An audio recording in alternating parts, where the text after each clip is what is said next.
Hello, welcome to the Making of Madrid. Today's episode is all about gluten-free Madrid. And I've got a guest on who is actually a celiac, but he's really inspired me because I actually have a slight intolerance to wheat and I have to be quite careful. But he's a full-on celiac and a huge foodie, and he still goes out to lots and lots of restaurants. So he's a fantastic guest. Today on the podcast, I've got Gareth. So my name is Gareth Sewell, and he's an event photographer and a videographer. And you can hire in Madrid. Is that right, Gareth? Well, I should say hello, Gareth. Welcome to the podcast. And the reason why he's come on today is that lots of people have been asking me about this, about being gluten-free in Madrid, and Gareth is celiac.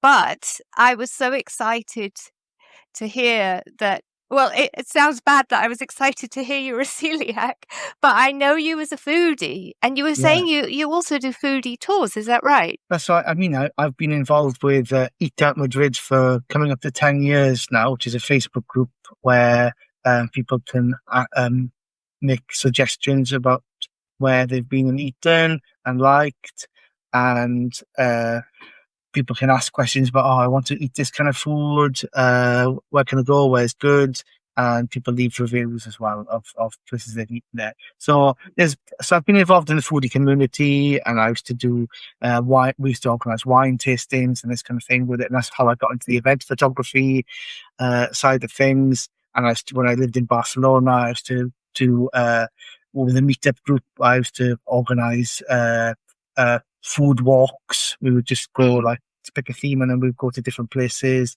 And so I'm also a foodie, and that led me then into the event photography and videography as well. So been into food and wine for many years, and then when I was diagnosed celiac about 6 years ago, I think 2019, just before the pandemic. It was like, oh wow, how am I going to manage with tapas and Italian food now and all this kind of thing? And being in the foodie group, I'd seen a lot of people asking, well, where can I go that's gluten free? I have a celiac family member coming to visit. Where can I take them?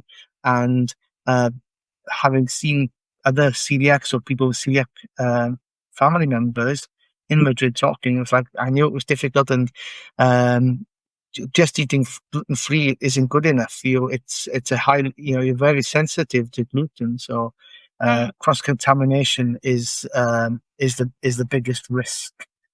And you were just saying before we started the interview that you'd eaten some biscuits today that you weren't sure about.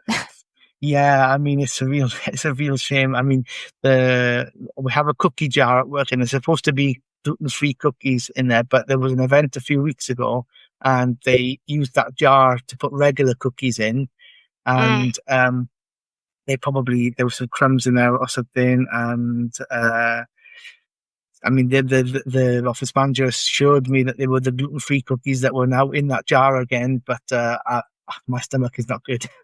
You're that sensitive. Because I guess I count myself lucky now. I was just saying again before the interview that I have an intolerance towards wheat and some other things, and I found that out by doing the FODMAP diet. But I can have the occasional bit of wheat. But you're really strict, so I think you're the best person to talk to about this subject. Yeah. But I should say one of the things that I've just eaten for dinner, which might be a good tip, which I didn't think about talking about in this interview. But obviously, if you're coming on holiday to Madrid and you don't want to eat gluten, sometimes you just want to cook for yourself. So I got the Mercadona gnocchi that are filled with cheese, and Mercadona is a particularly good supermarket. Do you concur? Yes. Mercadona's labeling is very good. It's my go-to supermarket. Yeah. And they have a wide range of products there. Sometimes products come and go that are gluten-free, but they have a lot of gluten-free stuff there. But it's mostly their labeling that's good. If you look into it, I mean, McDonald's got this reputation of being a good supermarket, but probably most supermarkets these days are on par. It's just that the labeling is a bit better than McDonald's. And those gluten-free cheese-filled gnocchi, great. I love them. Stick them in the air fryer. Brilliant. Oh, right. Oh, I haven't That's got a an tip air for you. fryer, but Or you can put them in the oven or under the grill. You don't have to boil them. I didn't know that. That's something I learned from ChatGPT. but I think the Mercadona thing started because there was a rumor that the guy who owns it, his daughter is celiac or Yeah, something. But yeah, you I never heard that know. rumor as well, but apparently it's not. It's not true. But, Ah, okay, urban legend then. So, do you think Spain in general is a good destination for celiacs? I think Spain's a great country for celiacs, especially when you compare it with France, for example. I've been to France a few times, and there it's a different attitude where it's when they put the onus on you as the customer to decide what you can eat or not, as opposed to it being the restaurant that can advise you. So, in Spain being a top holiday destination, I think is realised that they need to be very accommodating of the visitors and people that are here to do business or just living here. There's a better appreciation of food intolerances and allergies and things like that. Differs from community to community in Spain, but on the whole, it's very good. Oh, really? To Is there an start. area that you found that's not so good? No, in general, Spain is pretty good. Madrid community is okay, but the Cadiz region is the region I found that's like it seems to go taking some extra level of being like really clear with its labeling and the staff in restaurants and food outlets knowing what's going on. I Yeah. mean, there's a lot more. I found more dedicated gluten-free tapas places there than I have in Madrid, for example. So, which is I also think interesting. it could be said that it's not even just for tourists. There's a real Yeah, health consciousness in Spain about exactly. digestive issues. My father-in-law's Spanish and he doesn't eat wheat and he Mm, gets on okay. I mhm. mean, he was very annoyed when he was diagnosed because he had bread with everything, typical Mm, Spanish man. But yeah, yeah, I was the same as well. There, bread with everything, and of course, a lot of tapas comes on bread. Bread here with yes. toasts, and that's something I can't eat anymore. Unless you go to some places will change it for a gluten-free version, but it depends on the bar really. Yeah. Yeah, there's would you say that picos, they have those Mm, little bread yeah. sticks? Well, they're not Yeah. even the Yeah, shape they're of a like stick. little bread, mini breadstick kind of things. Yeah, yeah. Hmm. Those are a problem. Oh, yes. Yeah, well, because I mean, they tend to be, well, you have free versions, and then most of them, the normal ones, have got gluten. And often what happens is you'll ask for a tapa, and it might be some ham or cheese, and they'll come out, and the picos will be on top of the food, and then you've got cross contamination Ah, issues. Then you can't eat that ham. You can't just remove the pico and eat the ham. yeah.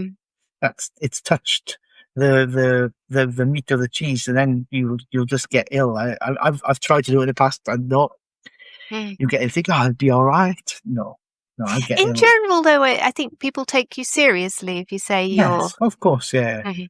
yeah, yeah. 99% of the time, you say to Mhm. them that you're celiac, they know straight away that means gluten-free, and in other establishments then as well, like restaurants or especially the higher end ones will automatically um, remove lactose as well because celiac and lactose intolerance go hand in hand.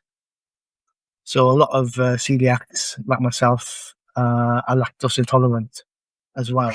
Even worse in France, then. The Yeah, I think that's probably that's why the French don't like celiacs. They're like, wheat is their bread and croissants and all this kind of stuff is their and cheese are their main things. So like, no, we just Yeah. pretend it doesn't exist and they can just decide. Uh, but no, I mean, So, no, they're all right in France. You just got to tell them and then just be wary of where you go to eat. yeah, what kind of language do you need when you go to a Spanish bar? Just to explain I simply that mean, yeah, the basics. If you're coming here and you don't speak much Spanish, would be to use we'll say something like "soy celiaco," uh, or "celiaca," or "sin gluten, por favor," Mhm, with no gluten, and they'll understand. I mean, when I go into a bar and maybe it's a new place I don't know, and I'll order a drink, and I'll say something like, "Si viene un aperitivo, puede ser sin gluten, por favor." So I'll say that slower. "Si viene un aperitivo, puede ser sin gluten, por favor." Just to yeah. ask, if there's a free tupper coming, is there a gluten-free option? And And that's often or crisps in Madrid, so that's fine yeah, for you, right? well, it can be. Um, Sometimes they'll put the crisps down, and I'll say to them, "Put in container trafas. Could they contain traces or something like that, or Mhm, some gluten?" And they have to go and check because some brands will have something in them. I mean, you have to check, and some brands might contain traces, others not. I mean, in general, if it's a tapas bar that has a lot of crisps and they come in those big bags, then they're usually okay because it's only salt, oil, and potato that's mhm, in there. But then some of the more manufactured crisps can be problematic. mm. Um, I've actually so, stopped saying sin gluten because I'm only intolerant, and they make such a big, they're so careful about it that I feel like, for me, it's not a big issue if I have a tiny bit of wheat.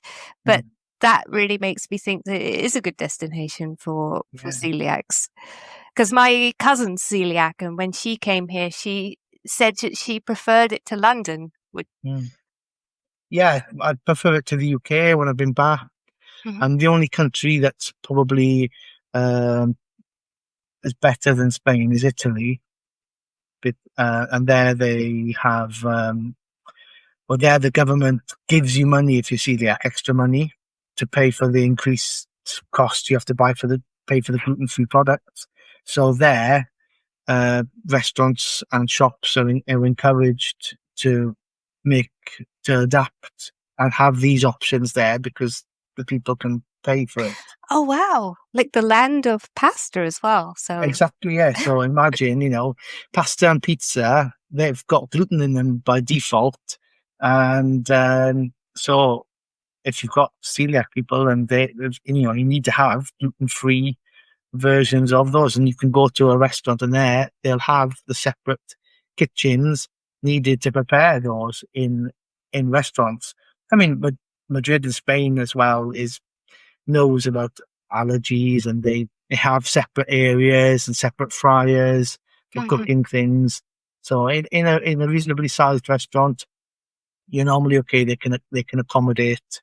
It's just some of the smaller family run establishments where they might tell you, "Oh, sorry, there's a risk of cross contamination here." mhm. Um, but yeah, in general, I mean, ham, cheese, has got gluten in it. Pimentos de padron, as long as they fry them in a separate fryer or do it on the parrilla Yeah, we or should something explain like those that. Yeah, little yeah, green peppers. yeah, If yeah, people haven't come across those. yeah, So yeah, exactly. let's get into the food. What are the traditional Spanish things that you can try with possibly a gluten-free version Yeah, well, in I mean, Madrid? a lot of Spanish food is pretty gluten free. Anyway, I mean, what other than the tapas, if we look at Mhm. what they might eat for a main meal, like at lunchtime or something like that, there'd be like it's meat and fish and vegetables or salad, potatoes, rice, beans, stewed, roasted. That kind of stuff is generally gluten-free anyway. So you can go to a restaurant and, they just love their simply cooked, good quality ingredients in Spanish restaurants. So you'll get a piece of meat with some grilled vegetables, some potatoes, simply cooked, no sauces, nothing like that. And it's fine. It's gluten free. The same with fish. So they'll make a bean stew. Sometimes they will use like wheat flour as a thickener in some sauces, or they'll put the meat into wheat flour before frying it or slow cooking it. Especially when it comes to something like beef cheeks or pork cheeks, which are a favourite of mine. So trying to find that gluten free it's about a 50-50. Some places. Oh, you have found them. Would you recommend one place in particular? I can't remember now where you can get it consistently, because it tends to be a seasonal thing. Sometimes they have it on the menu, sometimes not. I mean, if you go to one of my favourite places to go for Spanish food is there's a restaurant, there's an Asturian restaurant near Plaza Olavide in Madrid. And it's called Llagar La Llobera. And it's like they do cider, wine, and roasted meats, and they do tapas as well. And it's a good place, and that's the kind of place where I would expect them to have some beef cheeks or pork cheeks or something like that. I usually go there for the chuletón. And they also do the empanadas, because Galician empanada is if you're from the UK, it's like a pastry slice with meat and cheese, or meat and tomato or tuna, this kind of thing inside, and that's something I miss being able to eat. But when I get a gluten-free version, it's really good. So they do that there, and they do cachopo as well. A cachopo is another dish from Asturias, and it's like a kind of like breaded. Normally it's breaded slice of meat with cheese in the middle. So two. Yes, I love them. Deep fried. Yeah. And I'm gonna have to go to this place now. I love a cachopo. But lots of places do gluten-free cachopo because in Asturias they grow a lot of corn. So often they make it with corn on the outside anyway, corn flour instead of breadcrumbs. So it's just a matter of how they cook it, really. But that's something really nice to have, and sometimes it's actually really heartening talking to you, because sometimes I can hesitate to go out to restaurants because I just think, there won't be anything for me to eat, and that can be really like my brother-in-law doesn't like to go to restaurants at all anymore because it's just so intimidating. So it's great to see a foodie who goes out a lot and still enjoys their food. And speaking of deep fried things, sorry to cut in again. What about croquetas? Have you seen them anywhere in gluten-free version? Yeah, I mean, that's the croquettes. You have the croquetas in Spanish. You have the Solo de Croquetas chain, which there's at least two in Madrid. There's one near Plaza Santa Ana, and there's one near Cuatro Caminos, which is a larger restaurant. And those places are 100% gluten free. They do croquettes, and they're more small balls, really, but they are croquettes still. And they've got like multiple different flavors, sweet and savory ones there. So. Because of course the sauce inside a croquette usually has maybe a wheat thickener, but if they know what they're doing, they don't have to do that, right? I mean, the outside is kind of like got breadcrumbs or something like that on it, and then they're deep fried as well. So usually you've got a risk of cross contamination or the ingredients, but this place does it and gluten free. There's one or two other chains or places in Spain that do it. Do a gluten-free version as well as a normal version. I actually like the gluten-free version more because there's something about the gluten-free bread that makes the exterior more crispy. yes. So it's a good. And we should mention as well the churros. Oh, Where should you go yes. for churros? There's Chocolateria 1902, I think it's Hmm. called. Yeah. And that's a good one. Mm. Um, and also Maestra Churreria does a version as well.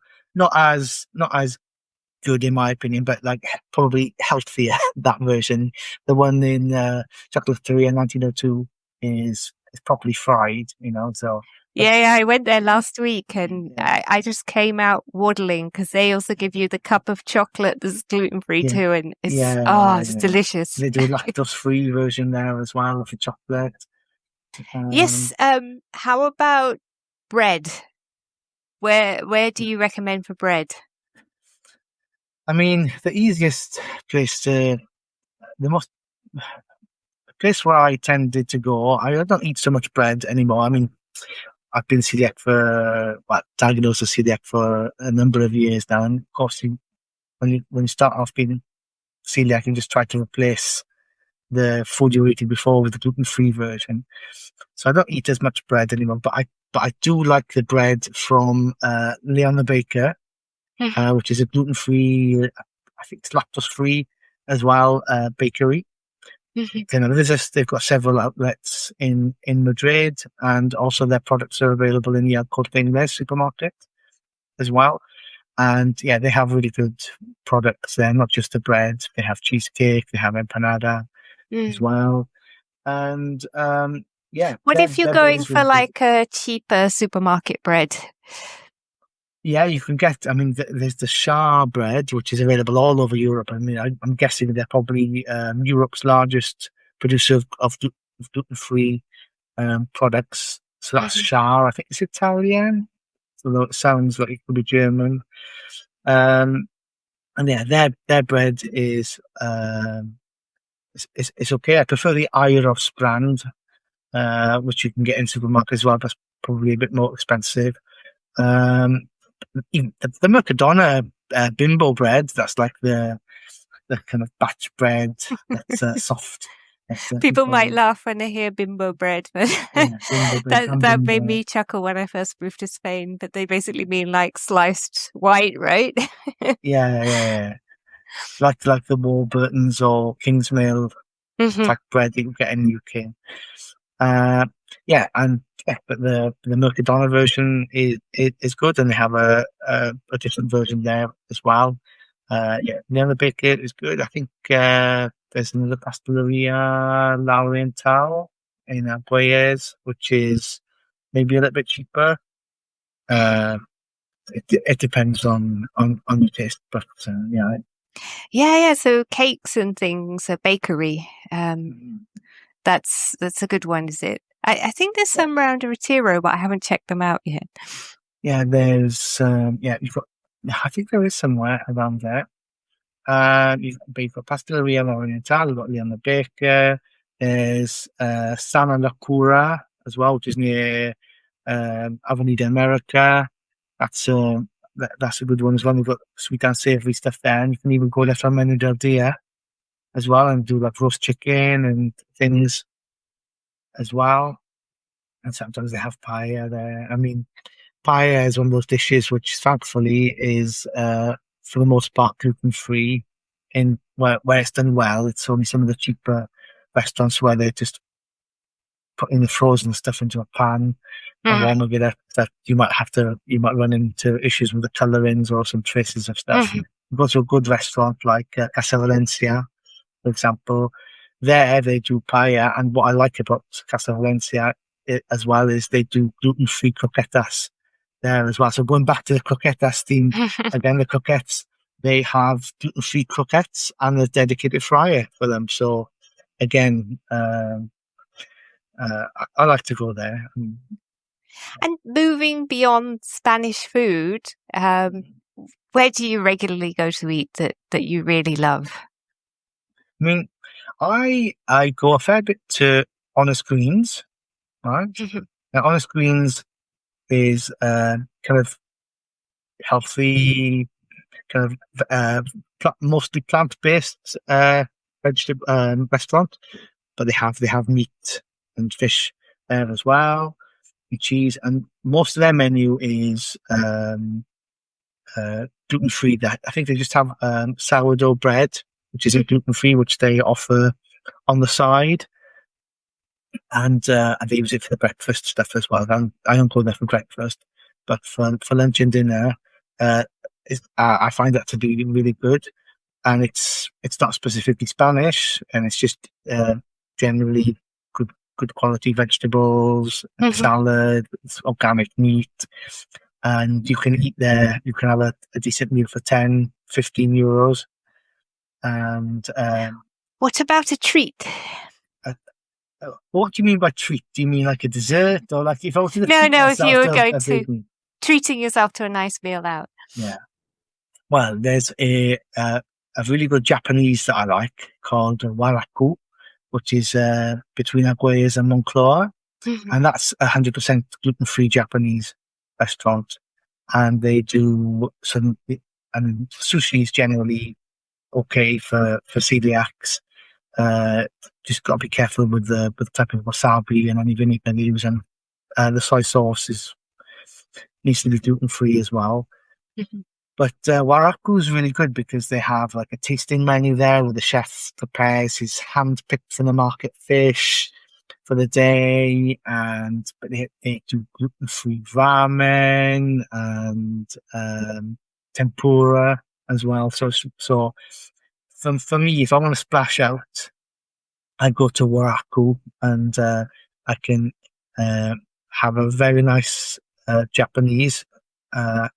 And those are the kind of things I can't prepare Japanese food at home.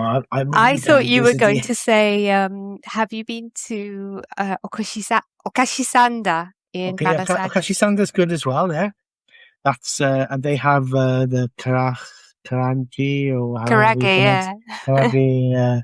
The chicken there is really good. I mean, I've been there, but Waraku is another level. Okay. Yeah, you're probably looking at like 70 euros per person there. Oh, okay, yeah. Okashisanda is a lot more accessible in terms of price. And they do a souffle. That's why I'm just amazed with Okashisanda. They do a cheesecake souffle. And that was the one that my cousin just like her eyes lit up, and she was desserts are better there. Yeah, I go there for dessert sometimes, but yeah, the choice of desserts isn't great in Waraku. But the rest of the stuff is like higher level. They do these like the broth with vegetables. Then you put the raw meat in and you cook it, and you dip it in the egg afterwards. All this kind of stuff. Yeah, but it's like, that's a proper treat. Then it's not cheap, but they've got the wines with sake there as well. But and Pashisanda's great. Yeah. Are there any other honourable mentions you give to restaurants that you enjoy? Well, yeah, Casa Valencia I've mentioned, even though it's not 100% gluten free. That's good for the reasons I mentioned earlier. The paella is fine, and then you've got croquetas. Bastardi! I just went there. Oh yes, that's good. Yeah, I've been there twice now. That's good. That's another place to like spend a bit of money as well. It's not. So they're Italian, so it's like really exceptionally good pasta. I had the carbonara when I was there, and that was nice. I had the truffle pasta or something last time that I was there. I think last week I was there, or the week before. Yeah, so that's Avanti. The new place is open. When it first opened, it was impossible to get a reservation there, but now it's easier to get in. You've got to get there right away if you don't have a reservation, because it fills up very quickly. And yet the pasta there is very good. They have the stone baked pizza there as well. Gotta say, I prefer the stone baked pizza from the gluten-free Grosso Napolitanos that they have in the city, but that's just my taste, really. There's nothing wrong with the one from Bastardi either. And I'd eat that again. But yeah, the pasta's very good there.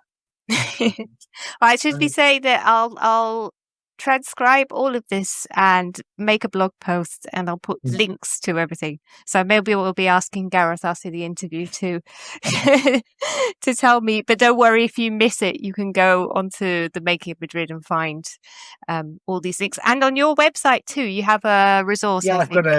I've got a page there from other interviews I've done, and I've collated and tried to keep it up to date as well. I think.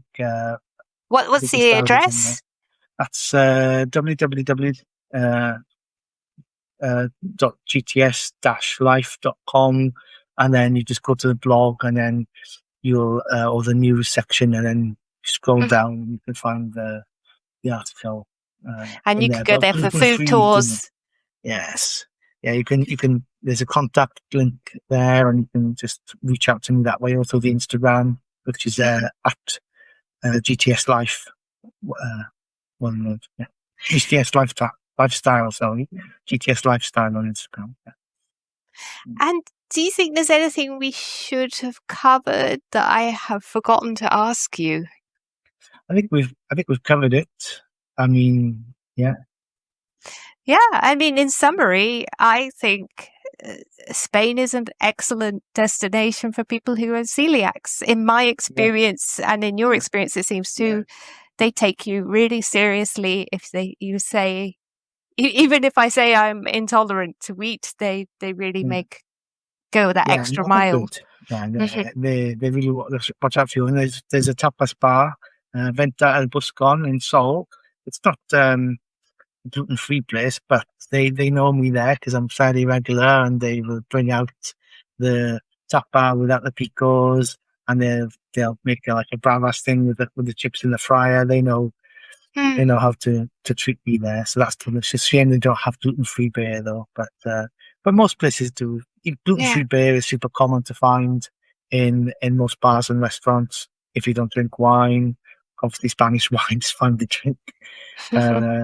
Gluten-free, Yeah, it's funny this conversation started because I posted on Facebook saying how moved I was that the people in my local bar had remembered I said I don't eat wheat and brought me out something without me asking that didn't have wheat in. But I think it's just normal. It's the level of customer service here in Spain. They look after you, and they want to make sure that you don't get ill, and you have a good time, and you come back again. So yeah, and it's just part of the culture, and yeah, they look after you, and they're knowledgeable about these things. Okay, well, thank you very much for coming on the podcast. Thank you, Felicity, for having me. Okay, bye-bye. Bye-bye. Bye-bye. I hope you enjoyed that episode. I think Gareth was a brilliant guest to have on, full of great advice. And I found that really inspired me to go out and enjoy food a little bit more in restaurants in Madrid. If you have enjoyed this episode and you're enjoying my content, please like and subscribe and leave a nice review. That really helps. What also helps is maybe if you'd like to buy a copy of my book, which is called Quiet Madrid, all about the hidden spaces, secret places in Madrid that I love as an ambivert.